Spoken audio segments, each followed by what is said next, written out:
There is. It's not as. It's actually a lot bigger than what we currently let people do. Oh, okay. So right now we have it capped at relatively small. I think a user can go to 100 by 100, maybe 200 by 200, which isn't that large. Even the original UO map was 4,000 by 4,000. Okay. Right? But we internally have tested maps a lot larger than that. Same thing, we currently have people limited in how many people can be in their world at once. And if you're a subscriber, you get an event pass, you can get larger numbers, right. 50, 100. But we've tested with hundreds and hundreds of people in a zone. So over time, it's going to open up more and more. Cool. That's right. But, we're trying to take it stepwise. Right now, most worlds don't have a lot of people in them. So we haven't, if we unlock it to 500 people, then, everybody gets that for free. We got to figure out what the cost structure around that is. Right. But, to go back to what you were saying about the worldy games, because it is sort of, and MetaPlace, I guess, is in that tradition.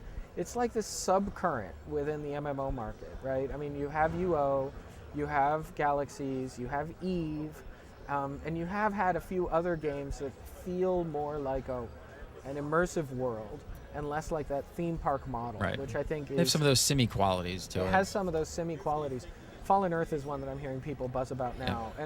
And it's interesting because it's never been the dominant mode, except for brief windows like when UO was the only thing on the market. But it's never been the dominant mode, but I do think it's...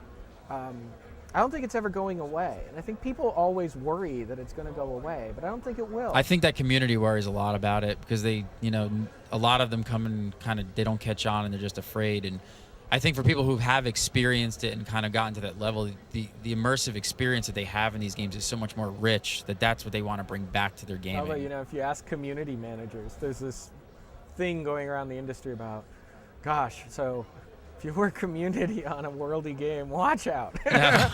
It's because the users are so much more invested and passionate about it. They're so much more participatory in trying to set the direction of the game and interacting with the devs and all the rest. Yeah, I'm looking at a game. There's a Mortal Online from these guys in Sweden, small company. I'm looking at that kind of closely because they their Bible is basically UO and Eve. So it's if that's on the ground and that works, and it's going to be a first person apparently MMO. So hopefully they get that together. Yeah, there's actually some folks, Eve players, who are in MetaPlace as well, who are running a contest for building Eve-themed worlds to use as stations. Wow. I was going to say, is that they're walking in stations early?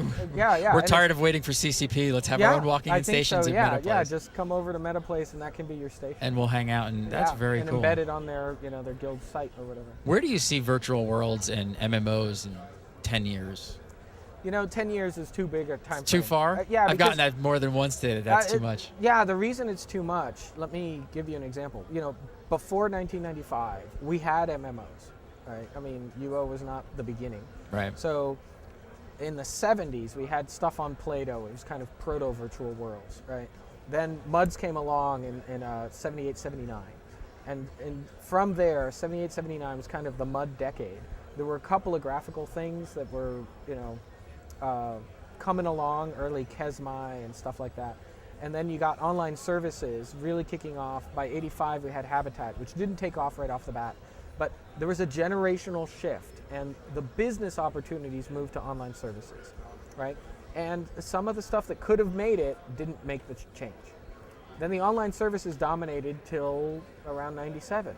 And then there was a shift. Everything moved to the internet. UO was at the vanguard of that, but so were, inflection point. I mean Kingdom of the Winds, Dark Ages, Lineage, all in Korea. Mm-hmm. EverQuest, Asheron's Call, UO, Rubies of Eventide, Illusia, The Realm, were all started as teams within 6 months of one another. They all shipped at different times, but all started at the same time. There was Meridian 59, all those. It's time. And you know what? Almost none of the online services-based companies, the only one that's still around is Simultronics. They all died. Because the business model changed, the designs changed to accommodate internet, flat fee, all of this stuff. Right. Well, we've been running on that, and WoW is kind of the ultimate of that. And you know what? The meteors hit again, because today MMOs they have moved already. They've moved to social, they've moved to web. the AAA MMO, And they're moving to free. is the time of the past, right? So moving to free to play, to microtransactions, to web-based, download, all of that kind of thing. It's already happened. So this is the next.